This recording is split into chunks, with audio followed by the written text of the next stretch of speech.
যে এটাই ভাবা স্বাভাবিক। অনেক স্টুডেন্ট আছে যারা ভাবছে যে ও তো অনেক বড় লোক, আমার জীবন তো অনেক কষ্টের, ওকে দেখি ভালো ইংরেজি জানে, আমি তো ইংরেজি জানি না, ওকে দেখি অনেক স্মার্ট, আমি তো স্মার্ট না, ওকে দেখি আরো ভালো ইনস্টিটিউশনে পড়ে, কেউ এনওয়াইইউতে পড়ে, কেউ প্রিন্সটনে পড়ে, কেউ সিমেন্সে পড়ে, কেউ নর্দার্ন ইউনিভার্সিটিতে পড়ে, কেউ বোস্টন ইউনিভার্সিটিতে পড়ে, তাদের সঙ্গে তোমাদের competition. So life is not easy, life is a place to struggle.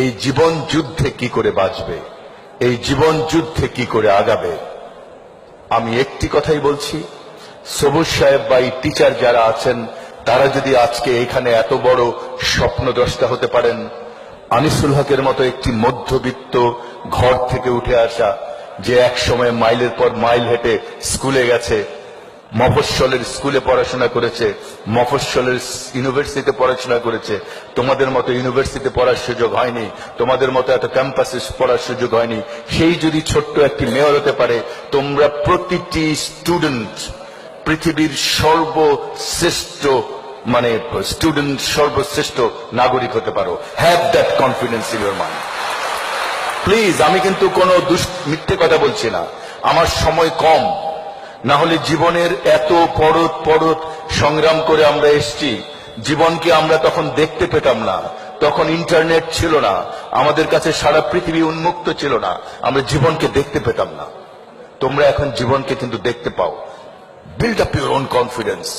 আমি পারবো, মানুষ পারে না এমন কিছু নেই। মানুষের জন্যই বলা হয় মানুষ স্বপ্নের সমান বড়, মানুষ কখনো কখনো স্বপ্নের চাইতেও বড়। সেই স্বপ্নকে যদি তোমাকে ধরতে হয়, সেই স্বপ্ন দেখতে হবে।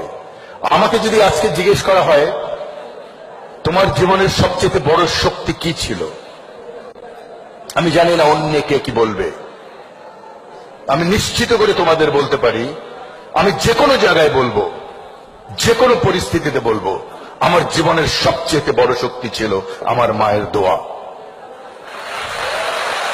তোমাদের কাছে আজকে এটা ইমোশনাল কথা মনে হতে পারে, কিন্তু জীবনে যখন আমার জায়গায় আসবে অথবা আমাদের জায়গায় আসবে, তখন দেখবে ওটা কি শক্তি।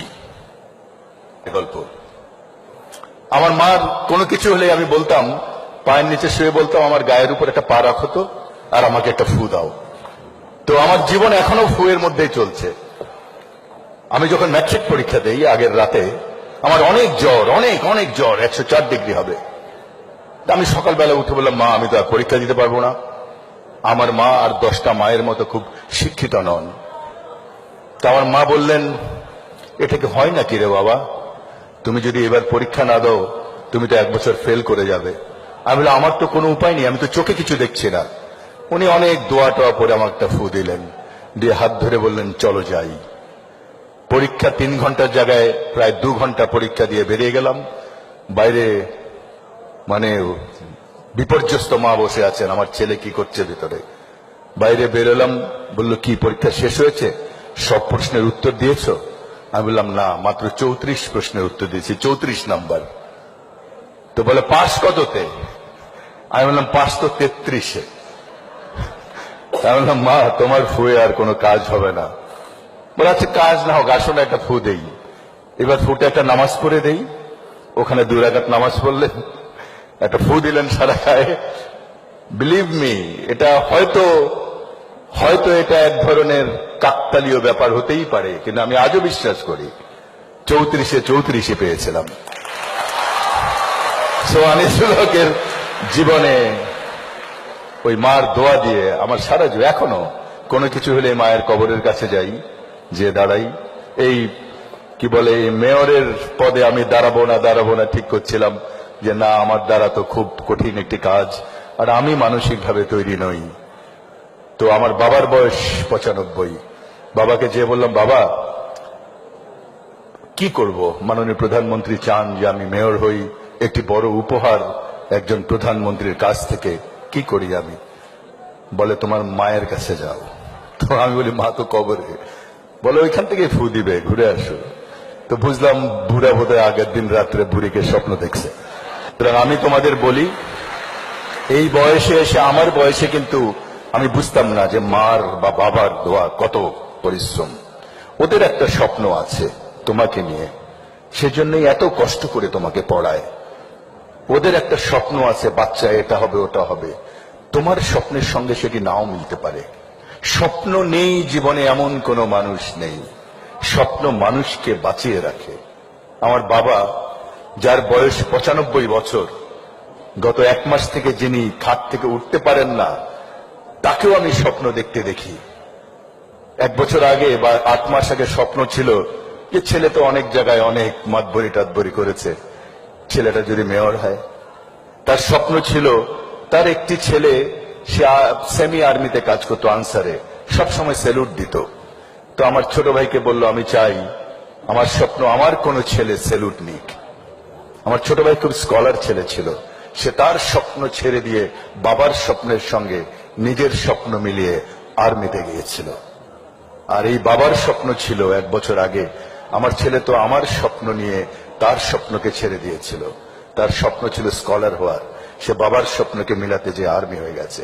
সেই বাবার দোয়া, সেই মার দোয়া তার জীবনকে উজ্জ্বলিত করে দিয়েছে। তার স্বপ্ন ছিল তার ছেলে সেনাবাহিনী প্রধান হোক। আল্লাহ আমার মার, আমার বাবার সে স্বপ্ন পূরণ করেছে। তোমাদেরও বলি, মায়ের স্বপ্নের সঙ্গে বাবার স্বপ্নের সঙ্গে তোমার স্বপ্ন মিলবে এমন কোনো কথা নেই। আজকে সকালে আমার বাবা বলে, একটু দেশের বাড়িতে যাওয়া যায় না? আমি বলি, আমার বাবাকে তো হেলিকপ্টারেও নেওয়ার কোনো উপায় নেই। তার মানে কি? মানুষ মৃত্যুর আগের মুহূর্তেও স্বপ্ন দেখে। আর তোমরা কত ভাগ্যবান যে তোমাদের স্বপ্নের সময় মাত্র শুরু হলো। সুতরাং আমার মনে হয়, আমার বাবা বলতেন, সব মুরব্বীরা বলেন, তোমাদের টিচাররা বলেন, জীবনের এই স্বপ্ন দেখাকে বড় করে স্বপ্ন দেখো। জীবনের 40 বছর বয়সে কি হতে চাও, 45 বছর বয়সে কি হতে চাও, 50 বছর বয়সে কি হতে চাও, সেই স্বপ্ন দেখো। এই জন্য বললাম, জীবনে অনেক ধরনের ভাঙন আসবে। তোমরা যারা মধ্যবিত্ত পরিবার, দেখবে যে একসময় বাবা পড়াতে পারছে না, দেখবে যে একসময় তুমি কোনো কারণে নর্মাল গতি থেকে হারিয়ে গেছো। Don't lose your courage. এত বড় একটি স্বপ্ন যদি 15 বছর আগেও কিন্তু সবুজ সাহেবের এই স্বপ্ন ছিল না, 20 বছর আগে তো ছিলই না। এত বড় একটি স্বপ্নের বাগান যদি তৈরি করতে পারেন সবুজ সাহেব, এরকম আরো অনেক, একজন সামান্য একটি মধ্যবিত্ত ঘর থেকে উঠে এসে আনিস হক যদি ছোটখাটো মেয়র হতে পারে, তোমরা তো পৃথিবী জয় করতে পারো। You can win the world, and please have your confidence. এই একটি জিনিসই মানুষকে বদলিয়ে দেয়। যদি হাওয়া খেতে হয় তাহলে নদীর তীরে যেতে হয়, যদি সুন্দর সাগর দেখতে হয় কক্সবাজারে যেতে হয়, যদি সুন্দর পর্বত দেখতে হয় হিমালয়ে যেতে হয়, যদি ভালো মানুষ হতে হয় ভালো মানুষের সঙ্গে মিশতে হয়, ভালো মানুষের কথা পড়তে হয়, ভালো মানুষের বই পড়ো, ভালো মানুষের জীবনী, সেই স্বপ্ন দেখো। আমার স্ত্রীকে আমি সবসময় বলি যে তুমি মাফিয়ার চেয়েও খারাপ। তো বলে, কেন? তো mafia wants either your life or your money, but you wives, you want both life and money. তো তার একটি গল্প আমি তোমাদের বলি, তাহলে বুঝবে মানুষের স্বপ্ন, মানুষের দৃঢ়তা মানুষকে কোথায় নিয়ে যেতে পারে। একসময় আমি টেলিভিশনে, মোটামুটি তোমাদের জন্মও হয়নি তখন, হয়তো এনারা জানেন যে টেলিভিশনে আমার মোটামুটি পরিচিত ছিল। তখন আমার স্ত্রী, তিনি কখনো সেকেন্ড হননি জীবনে। তিনি ফজলে লোহানী, আপনারা চেনেন স্যার, ভালো ডিবেটার ছিলেন। 4 বছরের ইন্টারমিডিয়েটে ফার্স্ট হওয়ার পরে সেই সময়টিতে জেনারেল এরশাদ ক্ষমতায় আসলেন। জেনারেল এরশাদ ক্ষমতায় আসার পরে একটি সন্ধ্যায় আমাদেরকে ডেকে নিয়ে যাওয়া হলো। ফজলে লোহানী ছিলেন সেখানে, আমার স্ত্রী অন্যদিকে প্রোগ্রাম করতেন, আমি তরুণ হিসেবে একটা প্রোগ্রাম করতাম। তো কখনো কখনো আমার প্রোগ্রামটি অনেক ভালো হয়ে যেত আর কি। সে এক ধরনের হিংসা প্রতিহিংসা ছিল। তখনও তিনি আমার স্ত্রী হননি। এক সন্ধ্যায় আমাদেরকে তুলে নিয়ে যাওয়া হলো। তুলে নিয়ে যাওয়ার পর ছোট্ট করে বলি, যে প্রোগ্রামটি আমাদের দ্বারা করতে বলা হলো ছেলেদেরকে বলা ইউনিভার্সিটির এই স্ট্রাইকের সময়, হরতালের সময়, যে তোমরা স্ট্রাইক করো না, হরতাল করো না, তোমরা বাস করো না, এই ছিল আইটেম। আমি পালিয়ে এসেছিলাম আর্মি হেডকোয়ার্টার থেকে, সে পালিয়ে আসতে পারেনি। লোহানী সাহেবকে একটা প্রোগ্রাম করতে হয়েছিল, সেই লোহানী যিনি সবচেয়ে বড় একটি উপস্থাপক ছিলেন, বিশাল একজন সাংবাদিক ছিলেন, একটি 10 মিনিটের প্রোগ্রাম তার জীবন ঘুরিয়ে দিয়েছিল। তেমনি ভাবে আমার স্ত্রী সেদিন করতে হয়েছিল তৎকালীন, তখন আমার স্ত্রী হয়নি। আমি তাকে বলেছিলাম পালিয়ে যাও, আমি পালিয়ে যাচ্ছি আজকে প্রধানমন্ত্রীর এই দফতর থেকে।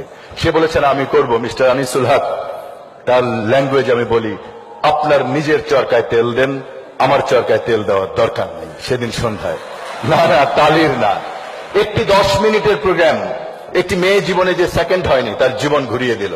সে আর কোনোদিন ইউনিভার্সিটি যেতে পারেনি, কোনোদিন না। তার গাড়ি পুড়িয়ে দেওয়া হয়েছিল 3 মাস পরে, তার গায়ে আগুন লেগে দিয়ে হয়েছিল। এটি শুধু হয়েছিল টেলিভিশনের কল্যাণে। সে যেভাবে প্রোগ্রামটি করেছিল তার কথাগুলো প্রচারিত করা হয়নি। সেই মানুষটি যাকে মাফিয়া বলি, সেই মানুষটি 22 বছর পরে গ্রাজুয়েশন দিয়েছে। 22 বছর সে ঠিকমতো জীবনের সংগ্রামের জন্য পড়াশোনা করতে পারেনি, ফার্স্ট হয়েছে। 25 বছর পর মাস্টার্স দিয়েছে, ফার্স্ট হয়েছে। 28 বছর পরে ডক্টরেট করেছে ইংলিশিতে। এখন she is one of the 100 lady of the world, বিবিসির নির্বাচিত, বাংলাদেশ থেকে একমাত্র। শি রাইটস এভরি ওয়েডনেসডে ওই যে editorial pad in daily star. এবছর সে বাংলাদেশের দ্য বেস্ট এন্টারপ্রেনিয়ার ডেইলি স্টারের। ব্যবসা করে, ও ব্যবসা করে, আনিসুল হক ও কামায়, আনিসুল হক খায়।